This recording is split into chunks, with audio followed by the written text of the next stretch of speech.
Sí, muy buenos días. Bueno, cuando se preparó o se decidió preparar un informe sobre la situación del sector de la construcción relacionado con la información financiera y no financiera, no teníamos conciencia de que podríamos encontrarnos con el lío este del COVID que hemos tenido, ¿no? En aquel momento nos creímos conveniente que coger un sector que por su peso específico, por la diversidad, digamos, de especializaciones, por una parte que tiene una proyección internacional, porque es un sector estratégico por el número de personas que engloba, que trabaja por el sector de construcción, pues podría ser un buen sector para ver cómo iba, pues, tanto la información financiera, pero sobre todo la información no financiera, ¿no? Después vino el COVID y decidimos, pues, seguir con el estudio, ¿no? Hoy tenemos la suerte para hacer este tema, pues cogimos la cátedra de economistas contables que dirige nuestro amigo Salvador Marín con su equipo.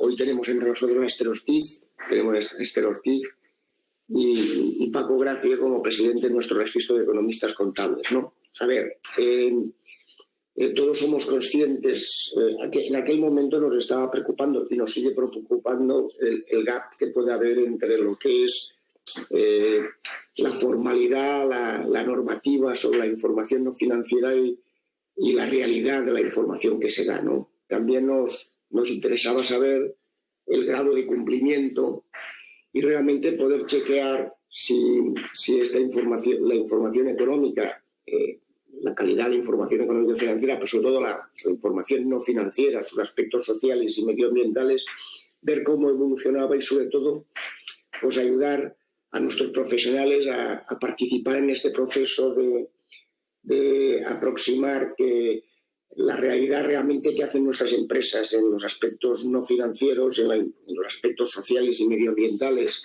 cómo se plasma en las cuentas, y realmente que esta información no solo cumpliera con la formalidad legal, sino que realmente fuera un instrumento de información y también es una manera de que nuestras empresas introducir competitividad, ¿no? Porque todos sabemos que todos tenemos que ser muy humildes porque sabemos que nuestro desconocimiento de cómo funcionan las cosas, pero la variable, la sensibilidad medioambiental es una sensibilidad creciente. Las últimas elecciones en Francia de los ayuntamientos lo denota y por tanto aquellas empresas que tienen esta inquietud y que no solo se dedican a cumplir con la formalidad, quiere decir que están en los tiempos, ¿no?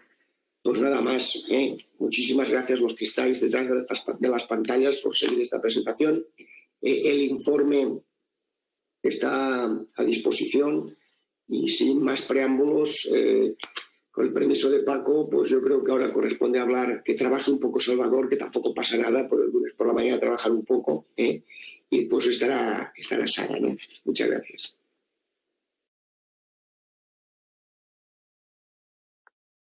Bueno, pues muchas gracias, presidente, por el ánimo que has empezado este lunes, como todos los días, de trabajo. Y voy a continuar con la explicación de este informe, ¿no? Voy a compartir mi pantalla, voy a compartir un PowerPoint porque así va a ser más fácil de seguir. Y bueno, vamos a hacer la presentación junto con Esther Ortiz. Por un motivo sobrevenido tampoco no ha podido asistir, que también iba a hacerlo Javier Martínez. Y bueno, luego Paco pues nos hará, supongo, alguna pregunta, algún comentario. Voy a ver si ¿se ve mi PowerPoint? No. No. Momento, que me está fallando algo. Voy a intentar ahora presentar la pantalla. Ah, vale, ahora sí se va a ver. Ahora sí se va a ver. Ya se ve, ¿no? Ahora sí se ve en mi pantalla, ¿verdad? Perfectamente, muy bien. Bueno, pues como decía Valentín Pic, este trabajo que inauguramos pues una serie hoy con la información financiera y no financiera, en este caso en el sector de la construcción, análisis de casos a partir de sus notas a los estados financieros y otros estados, digo que es una serie que hemos iniciado desde la cátedra de publicaciones científicas o técnicas y hemos decidido empezar por este sector.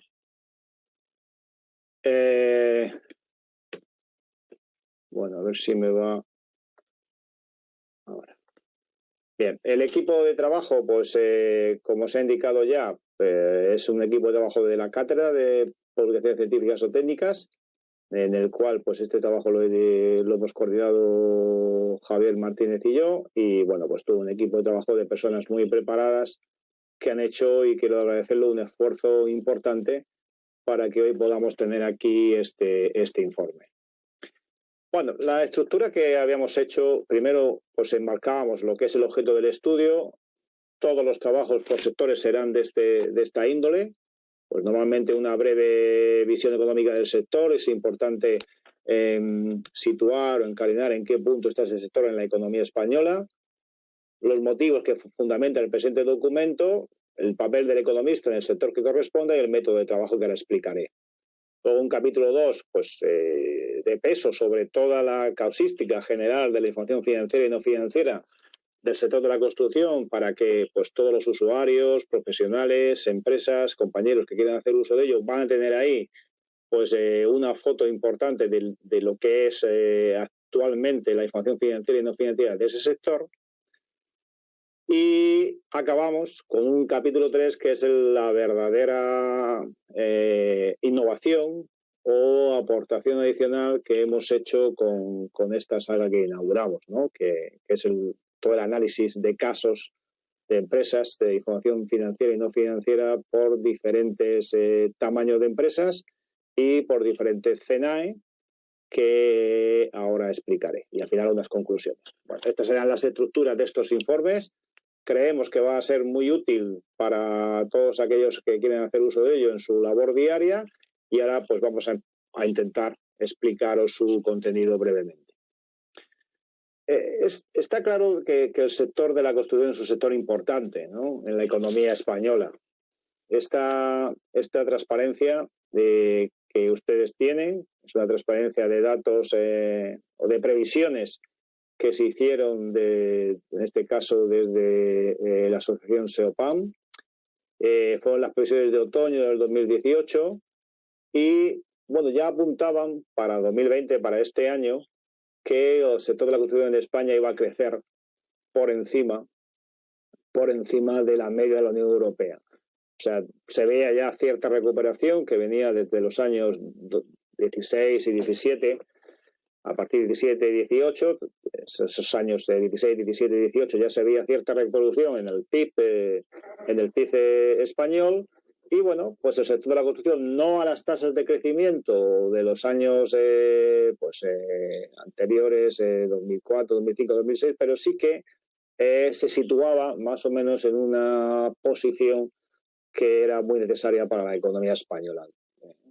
Se preveía un crecimiento del 3,4% frente al 2,7% de la media de la Unión Europea.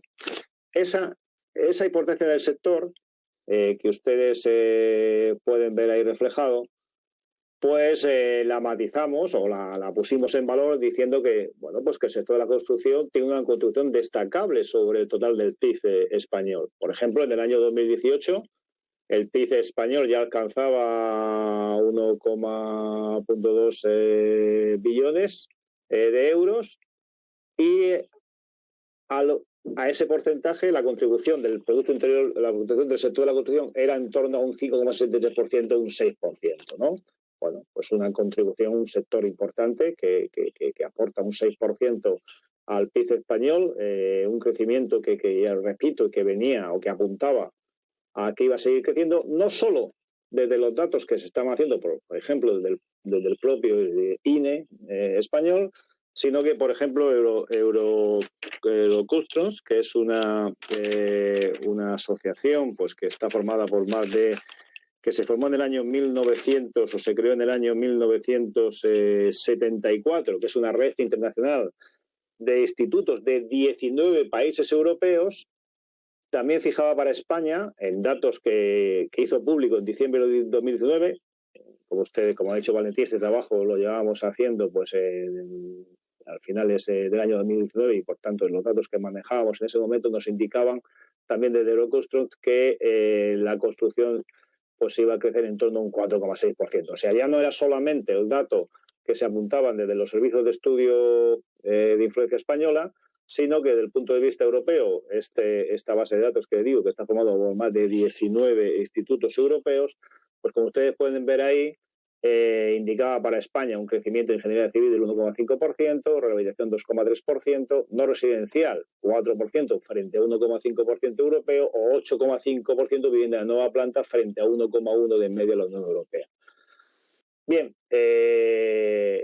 por tanto, es un sector con un peso importante en la economía española. Si esto era así, si esto es así en el ámbito del Producto Interior Bruto y del crecimiento que se espera del Producto Interior Bruto a nivel de sector, no menos importante es su dato a nivel de empleo.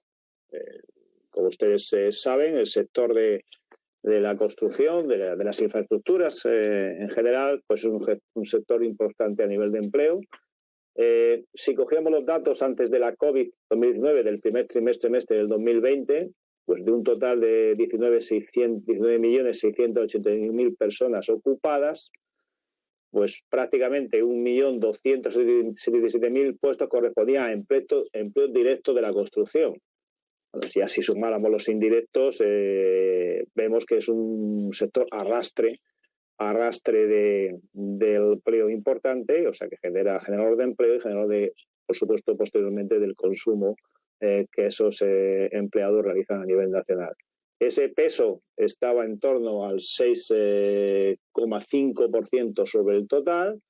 Y bien, pues si ustedes ven ahí en la gráfica el empleo del primer trimestre del 2020, pues ese 6%, digamos que estaría en posición, pues es mayor en este caso el de la industria, pero estaría entre el cuarto y el quinto lugar de los sectores que generan empleo de forma directa. De forma directa, porque digo que de forma indirecta, también de forma inducida, también genera muchísimo más empleo. Hecha esta radiografía de la importancia del sector, tanto desde el punto de vista del Producto Interior Bruto como desde el punto de vista del empleo, bueno, pues también nos preguntábamos qué impacto podía tener la COVID-19 sobre este sector. Es lógico que, como la economía se paró de golpe, pues el impacto fue considerable. Y no nos quisimos quedar solo en esta radiografía inicial con el impacto, sino quisimos también indagar, investigar, analizar cómo podría este sector apoyar en la reconstrucción.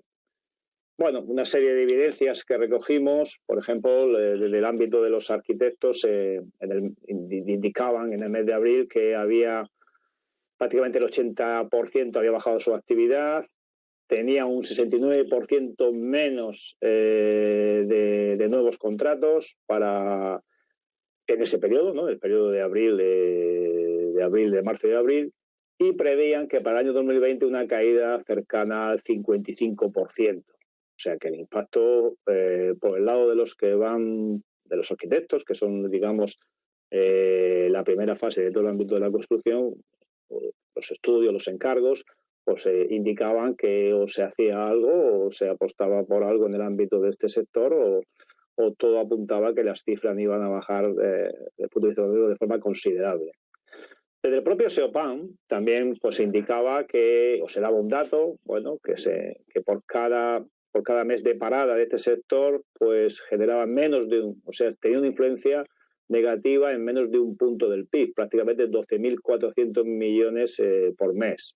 Una cantidad muy respetable que viene a poner en valor la potencia económica de este sector. Es decir, si usted hace una parada técnica total del sector de la construcción, pues que sepa usted que en líneas generales son 12.400 millones menos de PIB por mes.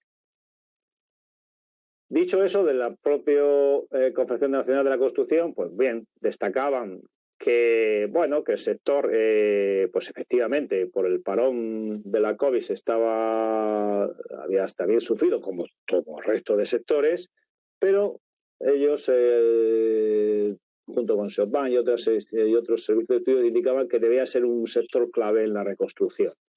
Sector clave porque es un sector, como pongo ahí a la derecha, ponemos a la derecha, un sector que genera empleo, genera muchísimo empleo. Y se daba un dato también importante que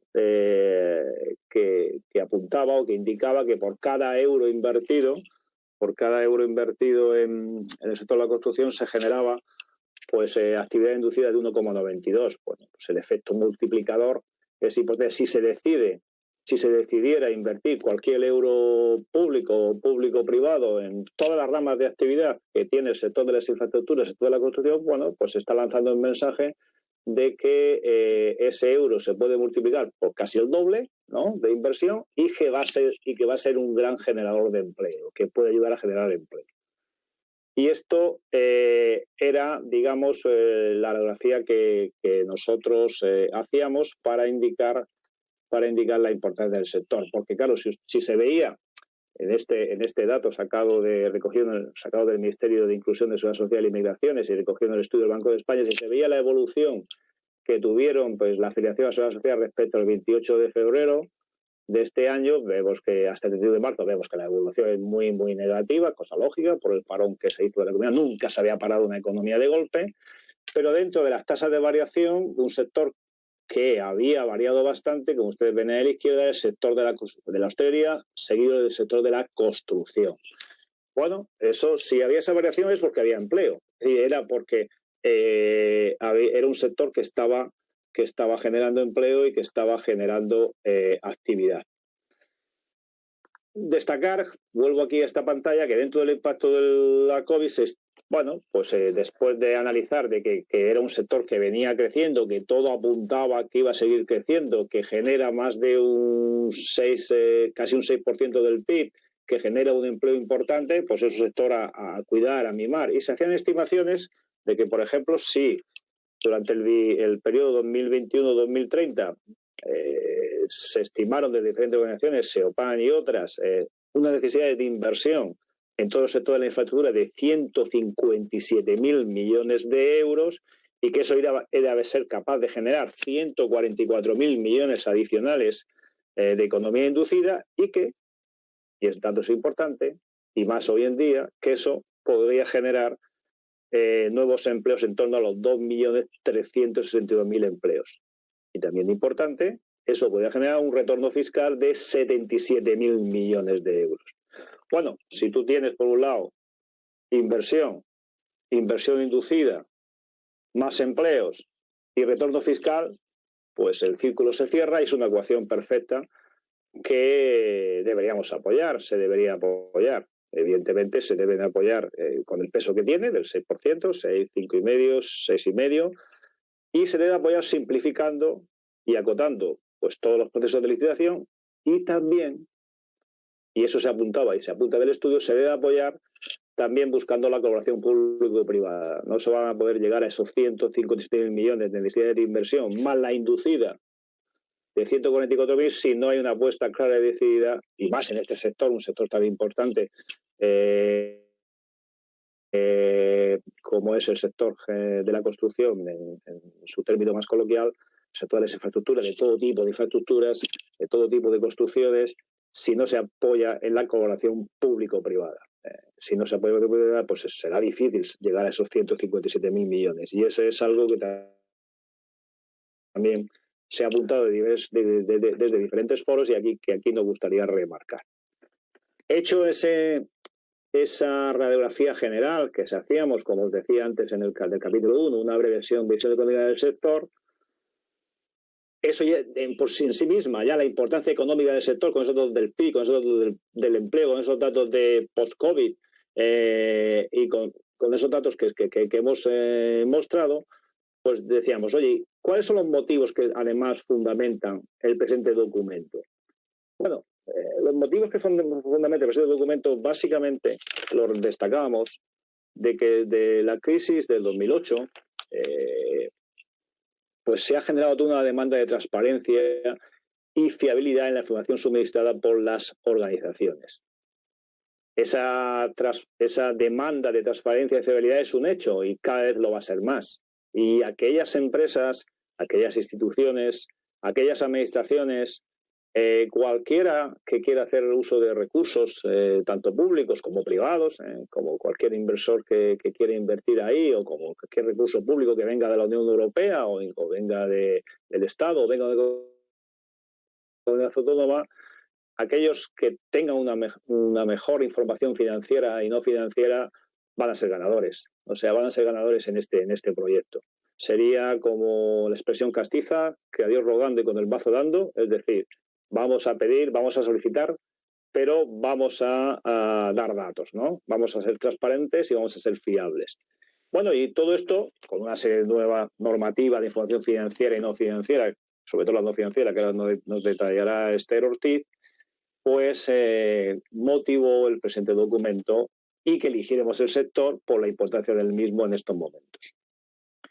Dentro de este sector, desde luego, el papel del economista ha sido crucial. Hay muchísimas, a nivel nacional, en España, el economista está representado por el Consejo General de Economistas de España, pero a nivel internacional, pues hay asociaciones potentes de economistas que ayudan y colaboran con este sector de la construcción. ¿Y cómo hicimos esto? ¿Qué método de trabajo hemos utilizado? Bueno, pues el método de trabajo que hemos utilizado ha sido, no hemos sido, como se hacen estos trabajos empíricos, ¿no? Hemos elegido el CENAE de la construcción, el de la Codificación Nacional de Actividades Económicas, la CENAE en la sección, la letra F de construcción, que se divide en construcción de edificios, promoción inmobiliaria, construcción de edificios en general, ingeniería civil, construcción de carreteras y vías férreas, construcción de redes, construcción de otros proyectos de ingeniería civil, obras hidráulicas, ingeniería civil y otras actividades de construcción especializada, de demolición, instalaciones eléctricas, acabado de edificios. Me he parado un momento aquí porque es importante. Es verdad que en tema general nosotros hablamos de la construcción y lo asemejamos a una vivienda, pero como ustedes bien saben, porque son especialistas en la materia, la construcción tiene pues muchísimas derivadas, ¿no? Fijaros, ahora que estamos hablando de la opción post-COVID, estamos hablando de construcción de carreteras, de vías férreas, de puentes, de túneles, que yo creo que hay que ponerle un sobresaliente en este periodo post-COVID, pre-COVID, perdón, y en COVID. ¿Por qué? Porque han permitido que se pongan los productos rápidamente en los sitios que han hecho falta, ¿no? El sector de la infraestructura ha aportado mucho en esta crisis para que la logística haya sido rápida. No digo nada, pues el tema de temas eléctricos, el tema de telecomunicaciones. Fijaros qué red tenemos en España que ha permitido y que ha puesto en valor a este sector, que gracias a todas esas inversiones que se han venido haciendo en años anteriores, pues ha hecho que se disponga rápidamente de los productos que se necesitaban, o de las personas, o de las necesidades correspondientes en el lugar correspondiente, porque teníamos esas infraestructuras. Por tanto, partiendo de este sector, de esta sección, de sección F, lo que hicimos fue dividirlos por elegir una serie de empresas, ¿no? Las 40 empresas más grandes de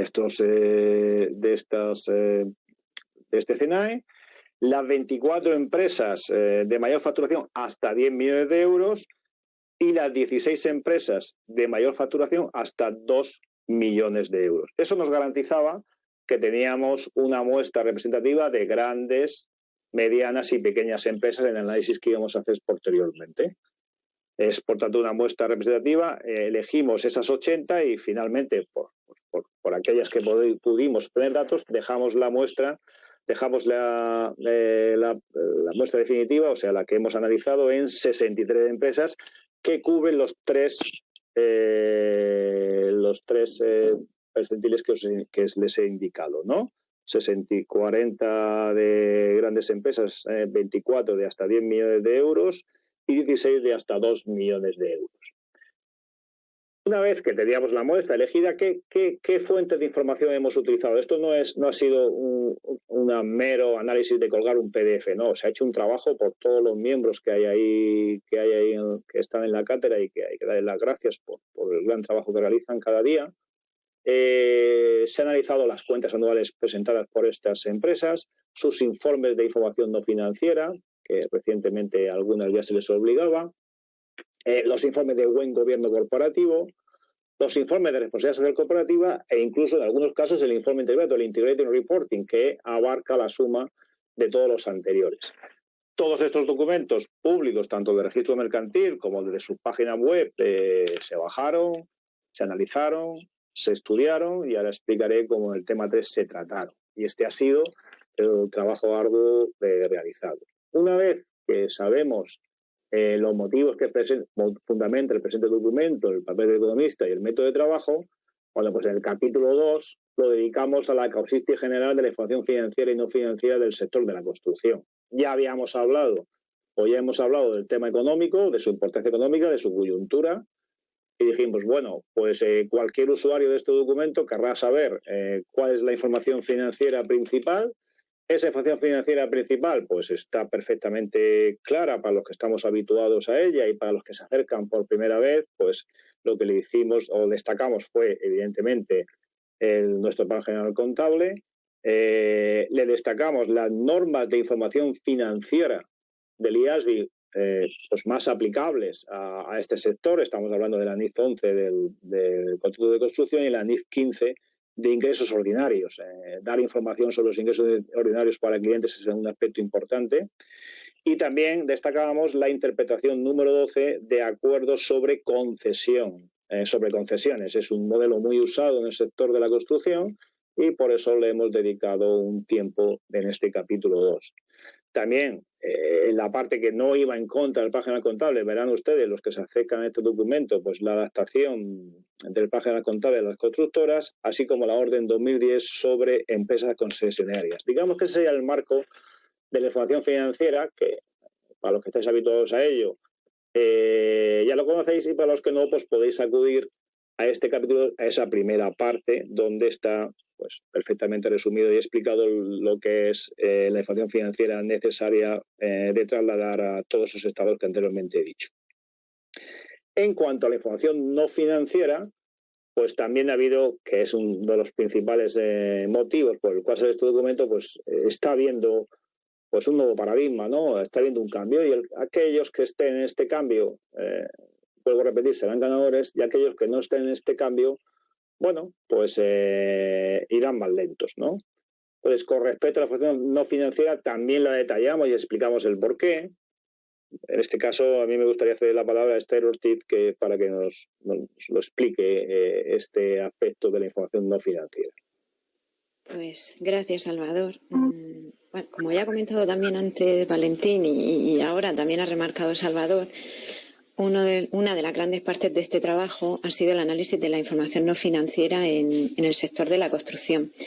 Y aunque ahora parece que la información no financiera puede ser algo nuevo, porque está en auge y escuchamos cada vez más cosas de información no financiera, que parece que es ahora cuando se está poniendo en valor, pues no es una cosa reciente, sino que es algo sobre lo que las empresas llevan trabajando y revelando información hace mucho tiempo. Lo que pasa es que efectivamente en España es a partir de 2018, con la ley 11/2018, cuando se convierte en algo obligatorio para grandes empresas. Porque una de las conclusiones de este trabajo que hemos obtenido analizando la información no financiera es que esta revelación de información es heterogénea. Que las empresas hasta ahora lo hacían de forma voluntaria y no existían grandes pautas a seguir. De manera que la Unión Europea se pone manos a la obra para intentar homogeneizar en parte esta revelación de información. Y eso se hace a través de una directiva en 2014. ¿Consecuencia de la transposición de esa directiva europea? Pues nuestra ley española, que es el reflejo de lo que se requería en la directiva, que es la ley 11/2018. Por lo tanto, es en 2019, el año pasado, cuando por primera vez grandes empresas españolas tienen que elaborar y publicar este tipo de información no financiera referente al ejercicio de 2018.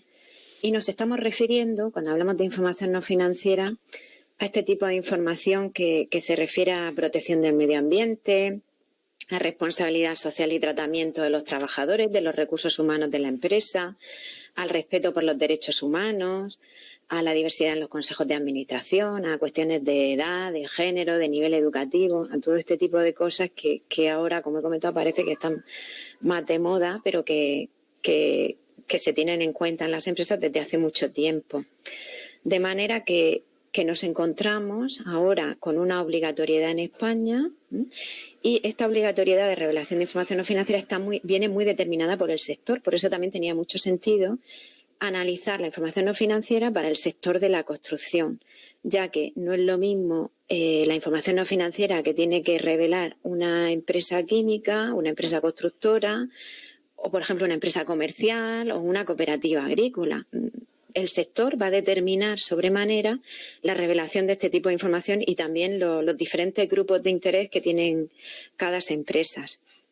Además, viendo lo que está pasando en estos temas, que cada vez tiene más relevancia informar acerca de estas cuestiones, pues la Unión Europea, la Comisión, ha establecido lo que llaman el Green Deal, que es una nueva estrategia, y uno de los puntos más importantes de este Green Deal es la reforma de la Directiva de 2014 de revelación de información no financiera, de tal manera que ahora mismo estamos inmersos en un proceso de reforma de la Directiva de revelación de información no financiera. Y en ese sentido, pues todos los profesionales de la contabilidad y la auditoría tenemos mucho que decir, y ahí está en primera línea el Consejo General de Economistas y la EFA, la Federación Europea de Profesionales de la Contabilidad y la Auditoría para pymes, y todos los profesionales que están en este amplio espectro, que ya están respondiendo a todas las peticiones con respecto a la reforma de la Directiva de Información No Financiera, posicionando o marcando la posición de los profesionales de la contabilidad y la auditoría y de las pequeñas y medianas empresas. Y en este sentido, pues hay que hacer oír la voz de las pymes y los profesionales vinculados a ellas, porque lo ideal sería que hubiera un modelo de información no financiera para pymes que fuera voluntaria y que tuviera en cuenta los sectores, como ya también se está haciendo, por ejemplo, por el Global Reporting Initiative,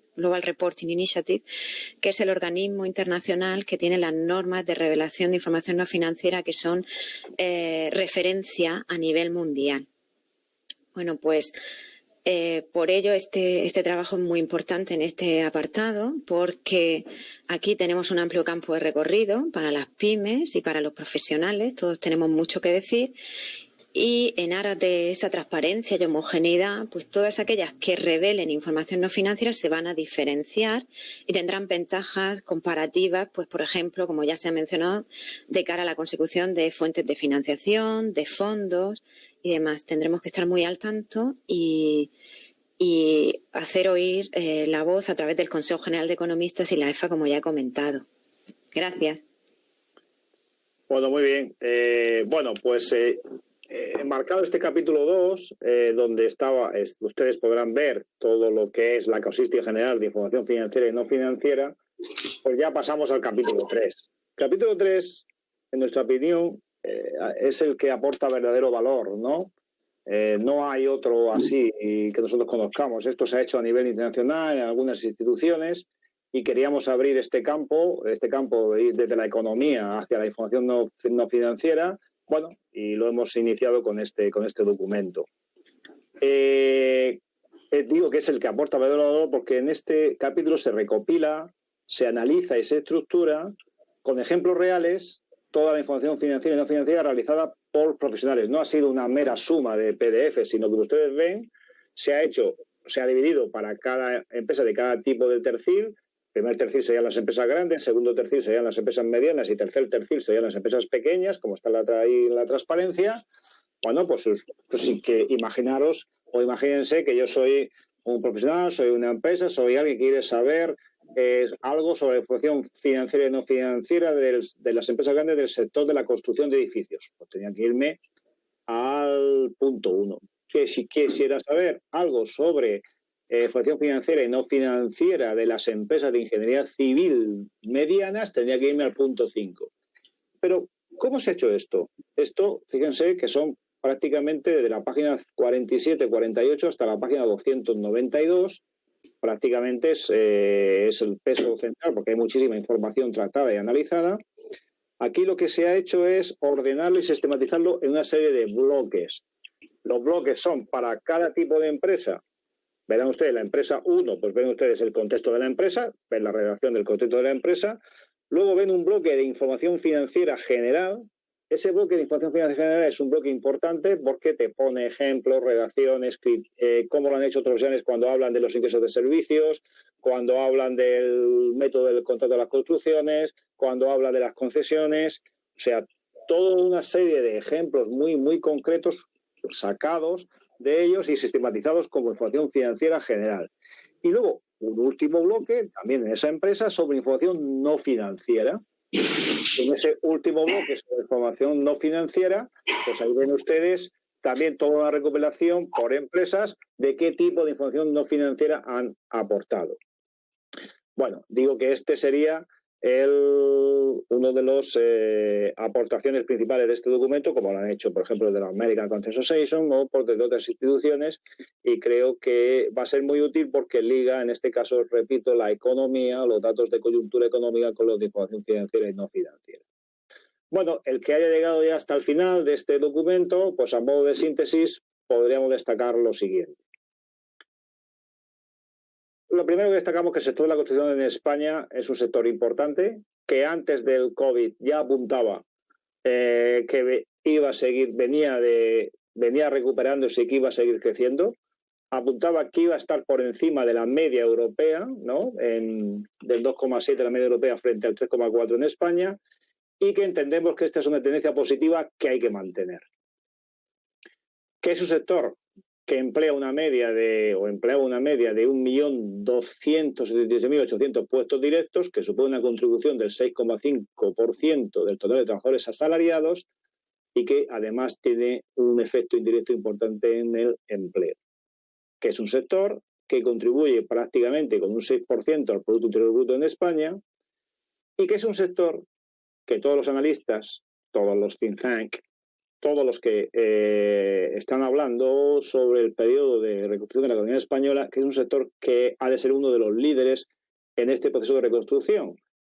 Y por eso he insistido que todo el ámbito de eficiencia energética, de digitalización, de rehabilitación de viviendas, de hacer nuevos hospitales, nuevas infraestructuras, pues es algo que deberíamos tener muy presente. En España ha sido líder y sigue siendo líder en empresas de este tipo y que deberíamos dedicarle un tiempo, ¿no? Y eso se pone de manifiesto en esta primera parte. También hemos indicado que se estima en 157.000 millones de euros de necesidades de inversión prioritarias en infraestructuras para este periodo, pero que esto no va a ser posible si no hay una colaboración público-privada necesaria y que todos estos fondos que vengan de Europa, o que también se generen en el propio presupuesto español, pues deben ayudar a generar empleo, y ya digo que las estimaciones apuntarían que si se hace esa inversión, que ahí estoy indicando, en ese periodo 2021-2030, pues podría llegar a más de 2.362.000 nuevos empleos, según datos de la propia SEOPAM. El efecto inducido es claro, por cada euro invertido genera 1,92, por tanto, el efecto post-COVID es muy claro. Si hay un sector de los que debemos ayudarle, aparte de los que he indicado anteriormente, y para las actividades que he indicado también en el documento, pues sería este sector uno de los sectores a tener en cuenta. Junto con todo ese ámbito económico, las conclusiones, la síntesis también sería que la reciente crisis, ahí no aparecía, la reciente crisis económica mundial de 2008 en adelante, así como la propia COVID, pues ha puesto el foco de atención en la calidad de la información no financiera, el governance, la estrategia, el modelo de negocio, el tratamiento de recursos humanos. Fíjense usted ahora todos los temas estos de los SERTE o no SERTES, el medio ambiente, el compliance. Todo esto es información que hay que proveer, ¿no? Y si queremos alcanzar los objetivos de medio ambiente, los objetivos de desarrollo sostenible, los Green Deal, el propio acuerdo Green Deal, como ha indicado Esther Ortiz, pues es curioso, de las 20 medidas, una de las medidas estrella que incluye, y la conozco muy bien, como pues por mi actividad de presidente de la European Federation Accountable Auditor for SMEs, incluye la revisión de la Directiva de Información No Financiera. Bien, pues esto es algo que tenemos que dedicarle tiempo. Es verdad que es más fácil decirlo que hacerlo, pero hay que hacerlo. Es decir, hay que hacerlo porque esto está aquí y aquellos que quieran jugar en el ámbito europeo con todo este tipo de fondos, pues tendrán que ser ganadores y para ser ganadores tendrán que trabajar en solución financiera y no financiera. ¿Qué nos hemos dado cuenta en estas 63 empresas que hemos analizado? Que el tema de información financiera pues está muy dominado, lleva muchísimos años y bueno, pues es bastante homogéneo, pero en el ámbito de información no financiera queda todavía mucho por hacer. Queda mucho por hacer en homogeneizar y sobre todo también queda mucho por hacer en qué información hay que darla y cómo hay que darla, tanto por tamaño de empresa como por sector. No es lo mismo el sector de químico que un sector de servicios, que no es lo mismo una cooperativa agrícola que otro tipo de actividad, ¿no? Y ahí yo creo, como está apuntando ya el propio GRI, ese tema hay que dedicarle tiempo y no es lo mismo una pequeña empresa que una gran empresa. Y a esas pequeñas empresas también tenemos que decirle cómo hay que hacerlo, qué le aporta y hay que poner en valor qué le puede aportar todo esto, no solo a esta empresa, sino a la propia economía. Bueno, desde el Consejo General se ha hecho bastantes cosas, se ha puesto a su disposición un modelo de memoria, así como 2 guías de información no financiera.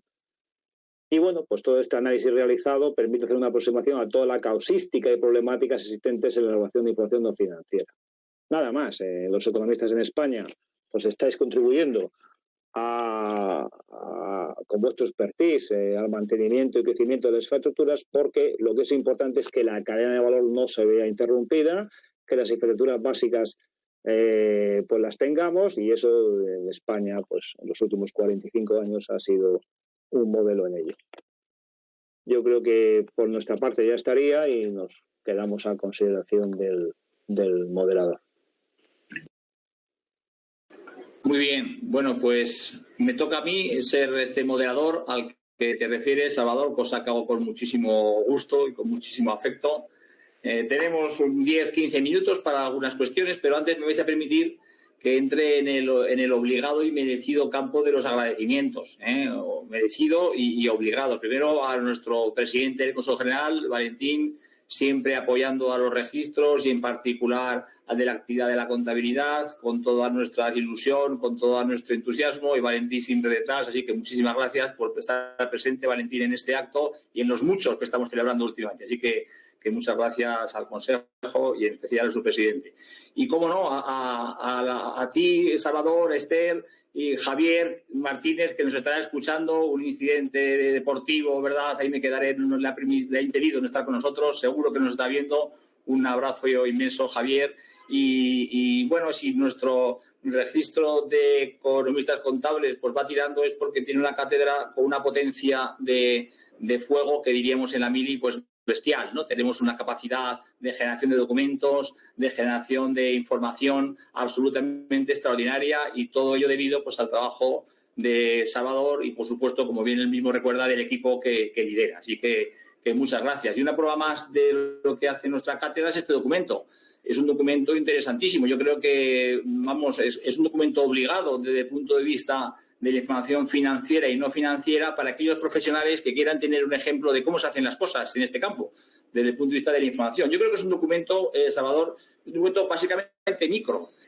Otra cosa es que, claro, que la suma de los micros pues también afecte a consideraciones de tipo macro, ¿no? Pero desde la página 40 hasta la página 290 tenemos agrupados infinidad de ejemplos aglutinados por tamaño y por subsector dentro de la construcción, de forma que cualquier profesional que quiera tener una comparación de lo que hace su compañía a la que pertenece, a la que asesora, cómo hace, como digo, las compañías de este subsector, pues tiene un documento que yo creo que a partir de ahora es de obligada consulta. Por lo tanto, yo creo que este es uno de los grandísimos méritos. Pero es verdad que la macro es muy laminera, ¿verdad? Enseguida nos va a la cabeza, ¿no? Y más en estos momentos en los que todos tratamos, Salvador, de predecir cómo van a ir las cosas, cómo va a afectar toda esta situación tan sumamente compleja. Y es ahí donde nos ha llegado una pregunta, Salva, que la estoy un poco introduciendo de esta manera. Es una pregunta de ámbito un poco macro. Si bien yo creo que la esencia de este documento es más bien la información financiera y no financiera de las compañías, pero es verdad que la agregación de todas ellas tiene un impacto, que lo acabe en la macro, entendida en los sectores generales de la economía española en este caso, ¿no? Bien has recordado que la construcción no solamente son los edificios. Tenemos en España importantísimas compañías a nivel no solo español ni europeo, sino mundial, que son punteras en el mundo en construcción de infraestructuras y demás, ¿no? Por lo tanto, hay también que reconocer este impacto. Pero me llega una consideración de tipo macro, a ver, Salvador, cuál sería tu opinión respecto de que efectivamente todos entendemos que el sector de la construcción va a ser básica para la recuperación de la economía. Pero tenemos todos ejemplos del efecto de la construcción cuando el peso de la inversión pública ha sido quizás de una cuantía necesaria, pero quizás por encima de lo que hubiera sido necesario desde el punto de vista de su peso. Quizás nos dice el consultante que ha podido faltar en algunos momentos en nuestro país algún estudio más potente, más no sé si decir sensato, pero más necesario del impacto coste-beneficio, ¿verdad? De la recuperación de la inversión, en el sentido de que la inversión que habría que abordar ahora quizás no sería una inversión de infraestructura clásica, sino una inversión en la nueva economía, en nuevas tecnologías, en energía verde, en anticipar, en aprovechar este momento para anticipar el futuro y no quizás cargar de estructuras que en este momento España pues pueda estar ya suficientemente dotadas. No sé cuál sería, Salvador, tu impresión al respecto de esta consideración. A ver, pues lo has explicado bien. Yo creo que lo he apuntado y, a ver, puedo estar de acuerdo con el consultante en el sentido de que cada época tiene su momento, ¿no? El sector de la construcción en un momento que se demonizó injustamente. O sea, el sector de la construcción es un sector muy potente, que como he indicado anteriormente, cuando se habla del sector de la construcción estamos pensando que solamente en viviendas, pero el sector de la construcción es un sector de infraestructuras, un sector, como indico, que habla de construcción de edificios, de ingeniería civil, construcción de redes, construcción de obras hidráulicas, construcción de autopistas, de carreteras, demoliciones, instalaciones eléctricas, acabado de edificios, es decir, un sector muy potentísimo. Y bien, como nosotros decimos en el propio estudio y la propia nota, claro, ahora hay que apostar pues por lo que toca ahora en esta época que vivimos. Pues muy bien, claro, pues todo aquello que estamos hablando de la sostenibilidad, de todo el tema de redes eléctricas, todo el tema de telecomunicaciones, digitalización. Ahí tenemos un campo inmenso y evidentemente el sector pesa lo que pesa. Si un sector de la construcción debe pesar en una economía, pues a lo mejor no debe pesar muchísimo, a lo mejor en torno al 15% no estaríamos hablando de esto, pero bueno, el torno que está 6, 7%, 8%, 7, 6, 8, pues está bien, ¿no? Porque genera empleo y genera mucha actividad inducida.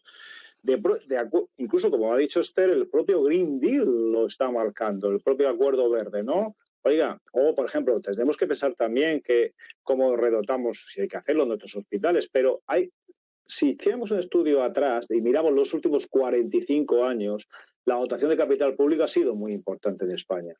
Y claro, ¿qué pasa? Que cuando tenemos las cosas no nos damos cuenta, pero la hemos tenido en España. Ha sido capaces estas infraestructuras de puentes, las telecomunicaciones, el tema de energía, de ponernos. Pues no, pues todos hemos disfrutado pues de los productos, han estado a tiempo en los supermercados, han estado en los hospitales, se han construido algunos súper rapidísimo. Es decir, que el sector de infraestructuras ha dado batalla porque ya ha venido invirtiendo bien. Por tanto, es un sector a tener en cuenta que tiene un peso que es el que tiene, que ha vuelto otra vez a crecer y hay que situarlo en su peso exacto y que dentro de ese mix que se haga de inversiones, pues es un sector a tener en cuenta. Muy bien, Salva, pues estoy de acuerdo. Es verdad que esa demonización injusta del sector de la construcción ha existido, es verdad, ¿no? También comparto parte de la reflexión del compañero en el sentido de que, como toda inversión, ¿no? A veces se ha pecado un poco, en mi opinión, de falta de estudio en cuanto al retorno de la inversión. Es decir, yo creo que lo sensato es invertir, pero es invertir en aquellas retorno. Y una cosa, evidentemente, es un sector que en lo micro aporta muchísimo. En los ayuntamientos, en los pueblos, en las ciudades. Fíjate todo lo que hay que mover ahora en el tema de las ciudades, todo el tema microeconómico. El sector micro es un sector, o sea, jardines, parques, ahora con todo el tema de la distancia social, etcétera, es un sector muy potente desde el punto de vista microeconómico, ¿eh? Muy bien, Salva, pues estupendo. Muchas gracias por tus reflexiones. Bueno, vamos a bajar un poco a la micro, Esther. Vamos a bajar un poco a la micro y vamos a bajar a la micro menos conocida, ¿no? Es verdad que la información financiera, pues oye, todos los que estamos aquí, seguramente la inmensa mayoría de nosotros economistas contables, compañeros más o menos expertos en contabilidad, bueno, pues aquí la información financiera ya tiene un recorrido que siempre, ojo, que nunca pensemos que, ¿verdad?, que esto está descubierto. Tenemos que empezar a aplicar ahora la reforma del plan de contabilidad de los ingresos, como bien decía antes Salva y tú, ojo, porque esta reforma del plan nos pone encima de la mesa cosas que habría que conocer, pero que no siempre las tenemos presentes, ¿no? Y cuidado, porque en el tema de ingresos, pues la reforma del plan que entrará en vigor el año que viene, de verdad, del año 15, pues cuidado, porque nos pondrá algunas novedades y, desde luego, muchas de ellas aplicables al sector de la construcción. Pero déjame que te haga alguna reflexión, alguna pregunta respecto del campo menos conocido, ¿no?, por novedoso, ¿no?, que es la información no financiera, ¿no? Y es verdad que desde la directiva en la Unión Europea se ha trabajado un poco, y te voy a preguntar por el éxito, ¿no?, ¿verdad?, de la homogeneización de la información no financiera, ¿eh? Es verdad, lo dice el informe, ¿no?, que en el estudio comparativo de las compañías que habéis estudiado, la homogeneización es relativa, ¿no?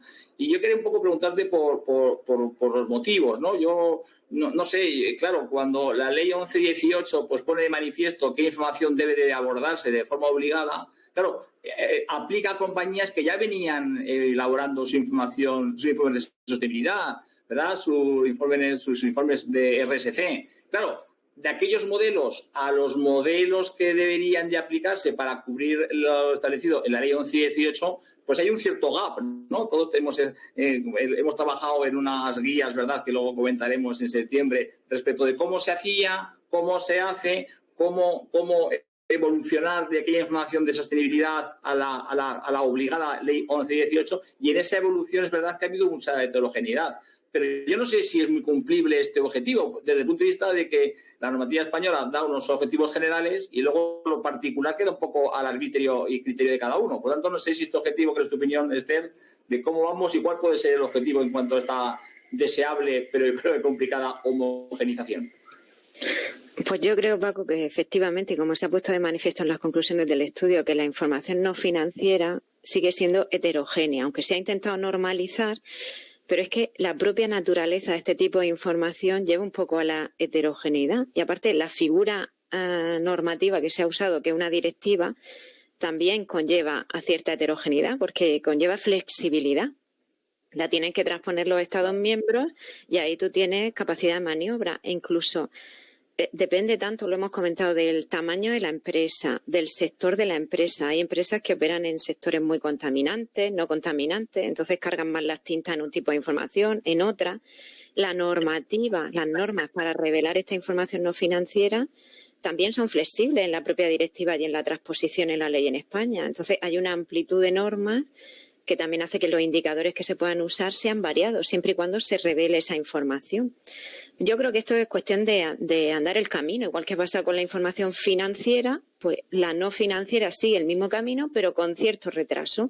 Pues vamos poco a poco, pasaremos de las directivas a reglamentos, de los reglamentos a ir adoptando tendencias comunes y así. Y sobre todo, pues que aunque al principio la obligatoriedad ha sido para grandes empresas, pues las pymes también se van subiendo al carro y tendrán que diferenciarse e ir adoptando este tipo de prácticas.